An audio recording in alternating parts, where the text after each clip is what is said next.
আসসালামু আলাইকুম, সবাই কেমন আছেন? আশা করি সবাই ভালো আছেন। আমি আল্লাহর রহমতে ভালো আছি। আমি আজকে একটা রেসিপি তৈরি করব, তাই প্যানে পেঁয়াজ আর রসুন দিয়ে তেল দিয়ে একটু ভেজে নিলাম।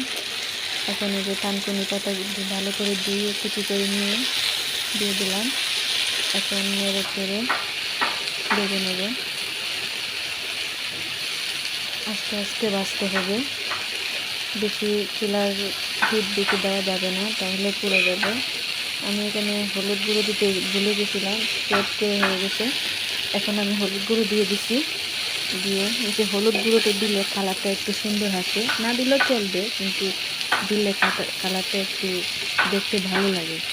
আর একটা কথা বলে রাখি, আমি অনেকের মতো সুন্দর করে গুছিয়ে কথা বলতে পারি না।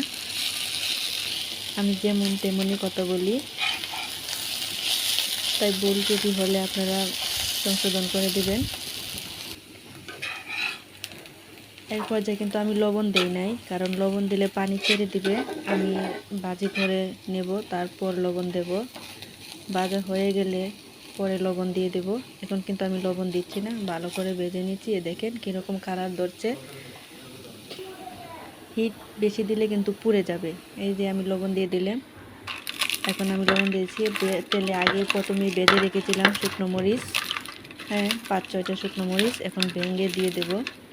থানকুনি পাতা এইভাবে ভাজি করলে আপনারা শুকনো মরিচটা এইভাবে দেওয়ার চেষ্টা করবেন, কারণ কাঁচা মরিচ থেকে এইভাবে শুকনো মরিচটাই সবচেয়ে ভালো টেস্ট আসে, সেন্টও আসে, মানে স্মেলটাই অনেক ভালো লাগে। দেখেন এখন মিশিয়ে নিয়েছি।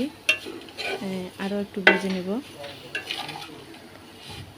একটু কীরকম হয়ে গেছে, মানে শব্দটাই অন্যরকম হয়ে গেছে, একদম মচমচে।